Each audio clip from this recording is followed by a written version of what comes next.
अगर आप NEET UG 2026 counselling की तैयारी कर रहे हैं तो ये जानकारी आपके लिए बहुत ज़रूरी है।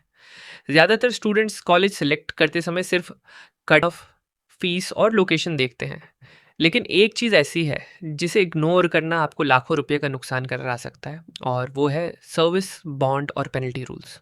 सर्विस बॉन्ड का मतलब क्या होता है? अगर आप किसी गवर्नमेंट मेडिकल कॉलेज में एडमिशन लेते हैं तो कई स्टेट्स आपसे ये एग्रीमेंट करवाते हैं कि MBBS पूरा होने के बाद आपको कुछ साल तक उसी स्टेट में गवर्नमेंट सर्विस करनी होगी।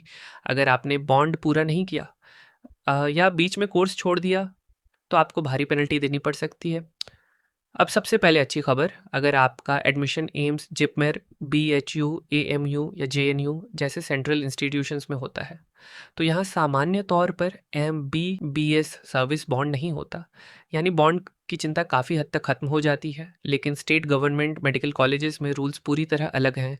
हर स्टेट की अपनी बॉन्ड पॉलिसी है। कहीं कोई बॉन्ड नहीं, कहीं 1 साल, कहीं 2 साल, और कुछ स्टेट्स में 5 साल तक मैंडेटरी गवर्नमेंट सर्विस करनी पड़ सकती है। उदाहरण के लिए हरियाणा में MBBS के बाद लगभग 5 साल का सर्विस बॉन्ड है।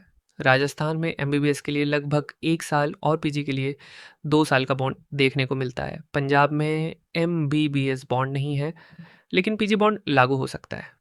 हिमाचल प्रदेश में MBBS बॉन्ड नहीं, लेकिन PG में 2 साल का बॉन्ड है। और ESIC मेडिकल कॉलेजेस में MBBS के लिए लगभग 1 साल का सर्विस बॉन्ड लागू होता है।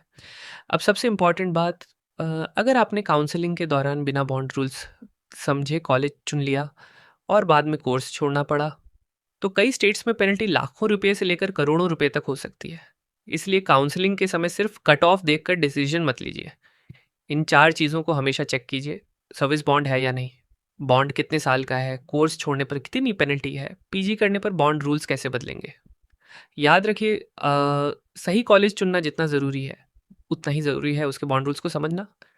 क्योंकि एक छोटी सी गलती आपके करियर के साथ साथ आपकी फाइनेंशियल प्लानिंग पर भी बहुत बड़ा असर डाल सकती है।